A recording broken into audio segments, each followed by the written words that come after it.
It is almost unbelievable how these intelligent, sensitive, intellectual people would repeat the Israeli deceptions and lies about the past and about the present, even when these lies have already been successfully challenged and debunked by no others than Israeli scholars themselves.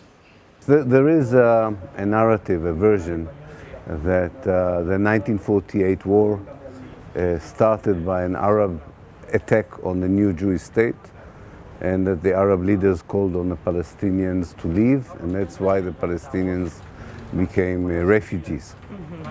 In my own research and other people who look at the Israeli archives, we showed that actually half of the Palestinians that became refugees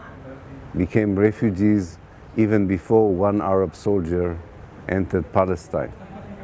So actually the Arab war effort was in reaction to the expulsion of the Palestinians by the Jewish forces. The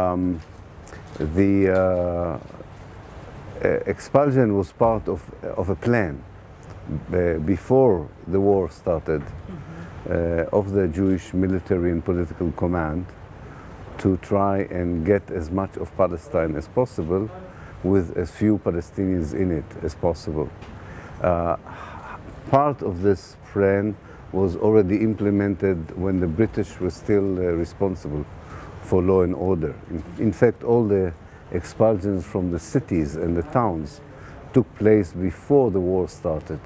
In April 1948. The war started on the 15th of May 1948.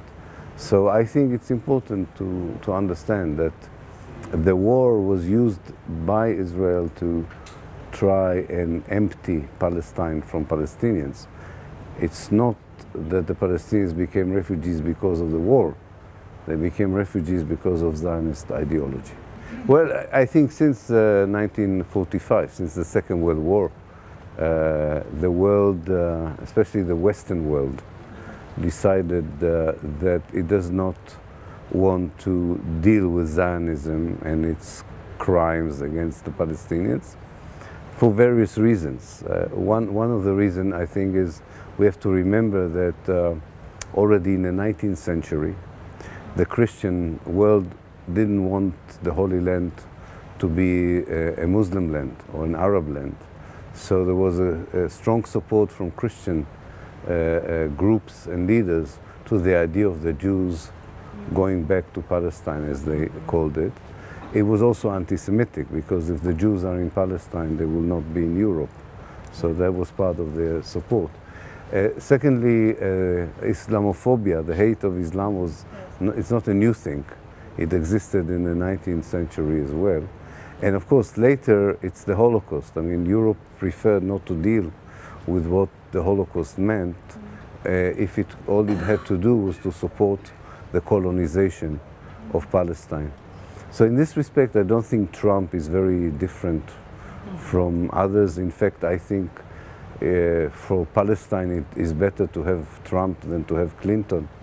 Hillary Clinton would have been much worse for the Palestinians, because she would make us believe as if there is a peace process, if there is a reasonable situation. At least with Trump, we are talking a bit more honestly about what the problem is.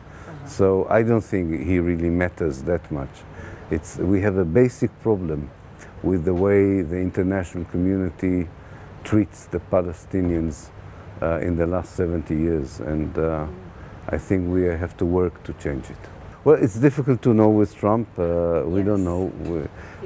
I think that it will be easier to talk about the reality with Trump, because he doesn't play the games of Clinton and Obama, and it's much easier to tell people now, you have two options.